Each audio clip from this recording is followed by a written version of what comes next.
Hey everyone, welcome back to the channel. Today we're going to be talking about Amtrak and, well, the Northeast Corridor, who clearly want to extend Transit Week into Transit Fortnight. They've released a massive plan known as Connect 2035, and I'm going to break it down for you here.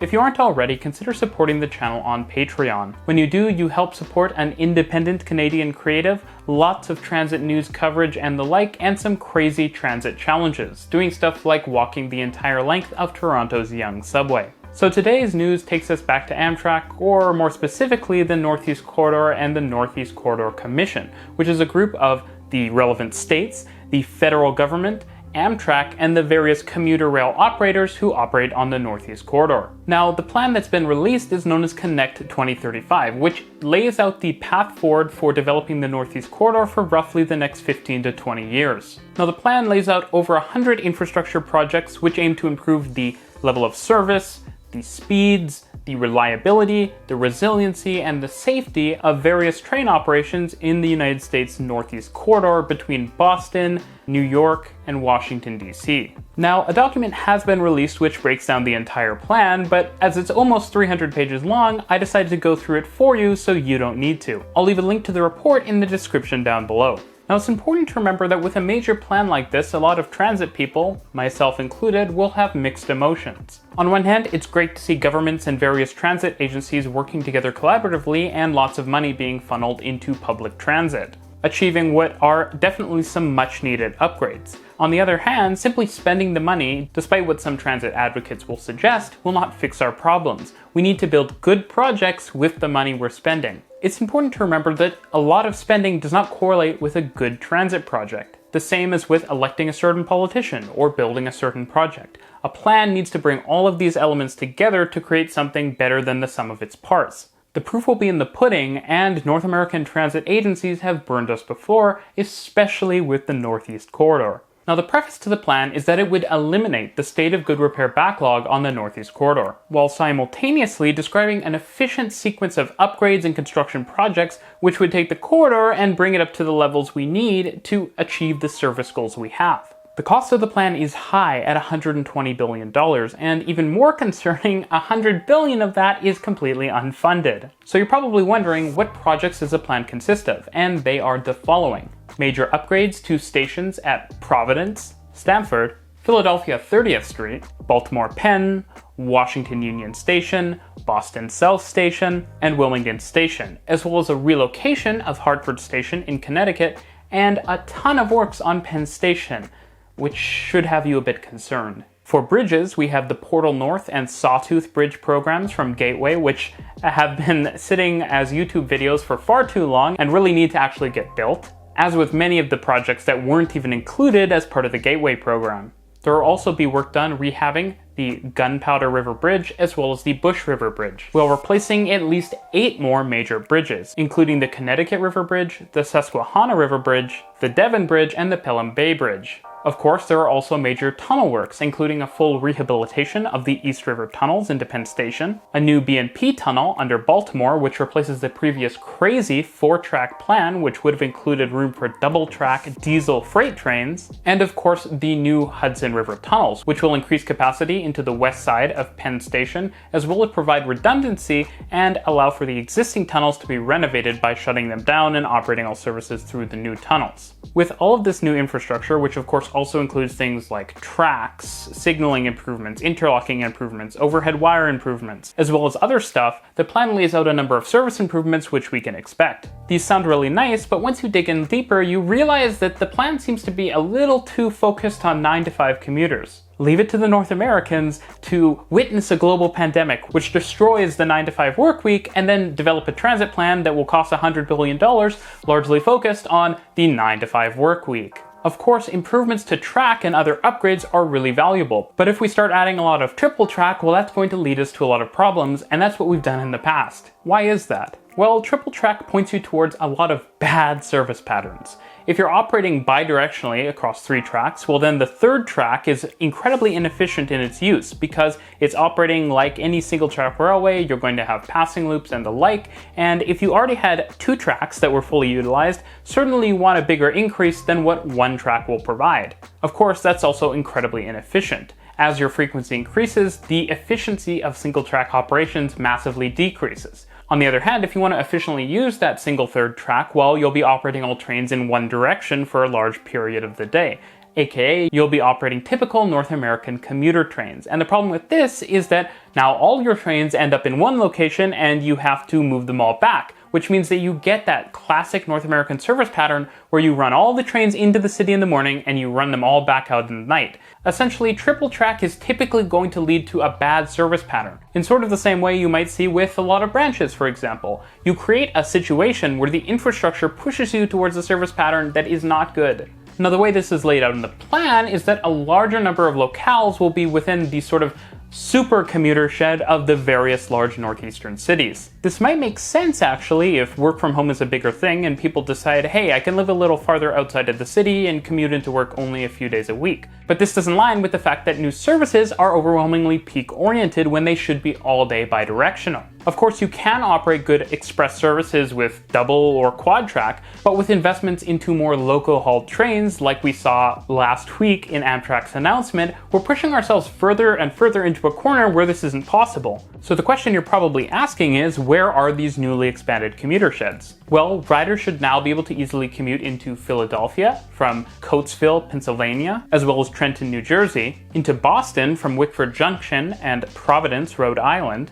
and into New York City from Hartford and New London, Connecticut. These are such big distances though that when you actually start looking at how much of the corridor is covered, you realize that virtually the whole Northeast corridor is covered by these rapid express commuter services. And it almost seems like the better approach would be to just have bidirectional, all day long, high-speed service. Maybe you could call it high-speed rail, something along those lines. To be fair, there's also talk of service expansion, which I am much more positive about. Plans call for new rail services from Boston to Bedford and Fall River, from New London and Hartford to New York City on a single train, and from a number of destinations in New Jersey directly into New York Penn Station during peak hours. These are the trains that would have typically gone to the west side of the Hudson River at Hoboken Station, but will instead get rerouted via a loop at Secaucus Junction onto the Northeast Corridor and then onto the tracks into Penn, capitalizing on those new tunnels. The plan also mentions the Penn Access Project. Let me know if you want to demystify it on that in the comments down below. This project would improve connectivity between the Bronx, Manhattan, Westchester, and Connecticut. And what it will mean is that Long Island Railroad can go into Metro North's traditional hub via East Side Access, and Metro North can go into the Long Island Railroad's main hub at Penn Station. What this means is a lot better connectivity. Say you're traveling from Long Island, you want to go up to Connecticut, well, it's pretty easy to take a Long Island Railroad train to Penn Station and then get on a Penn Access service up north. There's also a very exciting portion of the plan with regard to high-speed rail upgrades. Plans call to add 55 miles of high-speed 160 mph or 250 km/h track between DC and Trenton, New Jersey, 38 miles of new high-speed track from Trenton to north of New York City, and 7 miles of new high-speed track from Boston to New Haven, Connecticut, as well as upgrading the existing 32 miles of high-speed 150 mph track up to 160 mph standards, which is a very slight difference. That's about 100 miles of new high-speed track, which should be pretty exciting, right? But you may have heard that I said 160 mph, which is a big problem. As I mentioned in a video up here, Amtrak buys trains and then builds infrastructure that doesn't make sense with the trains Amtrak purchased.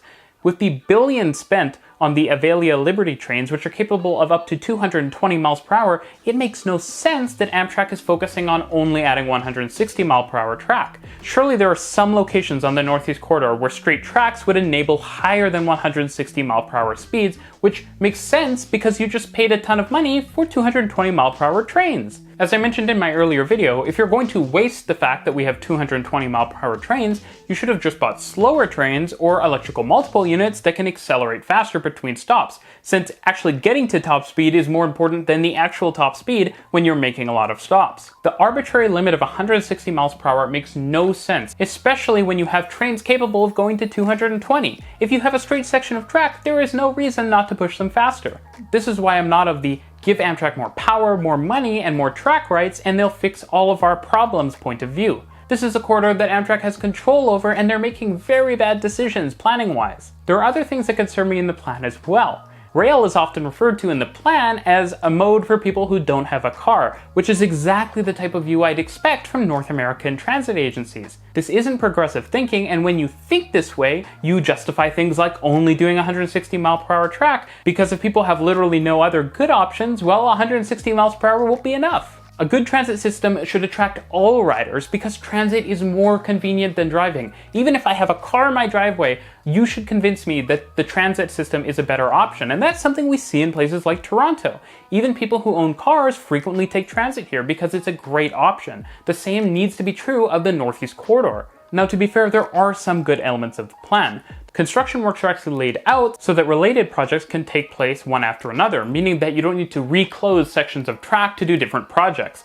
If you're going to close one section of track, do all of the relevant projects at once so that you don't create more disruption. That's good. There's also a refreshing focus on more one-seat rides, which are valuable given how long train trips in the Northeast can be. Plans also call to reduce the minimum headway between New York and Boston on Amtrak to every 30 minutes from every hour. And between New York and Philadelphia, you'll have trains at least every 15 minutes, which is actually pretty solid. And even though the high-speed track I mentioned earlier doesn't go far enough, excitingly, it will still cut the travel time between New York and Boston by half an hour and between New York and DC by half an hour, which takes an hour off the trip from DC to Boston, which is not actually that bad. Fortunately, there's also a lot of discussion about resilient infrastructure, something I've talked about a lot recently given the massive fires in the west of Canada and flooding in other locations. In the context of the Northeast Corridor, this does mean a major focus on reducing the impacts of flooding. That can be by hardening infrastructure, raising electrical equipment up so that it's above floodwaters, or just relocating facilities in places that aren't as flood prone.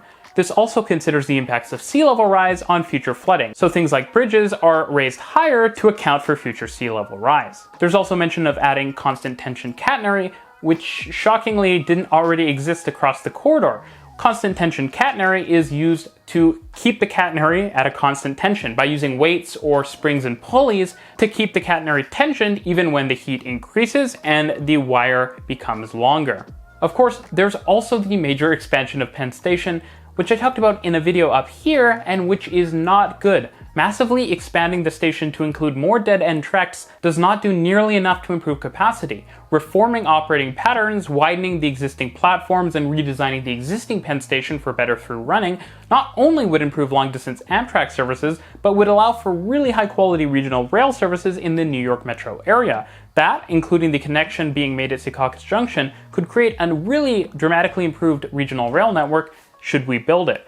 But it seems we're instead going with the bad Penn Station plan, which has me very disappointed. On the whole, these plans are positive, they're expensive, and frankly they should have been designed and built 20 years ago. While I do think these changes will probably bring us up to the standards that many European nations are at right now, what that does mean is that we'll be in 2035 or 2040 where European nations and Asian nations and much of the rest of the world's nations were in 2020. And that means that in 2040 we'll be back where we started, with outdated equipment, outdated operating practices, and outdated infrastructure. And I just wish we could do more. Thanks for watching the video. I'll see you in the next one.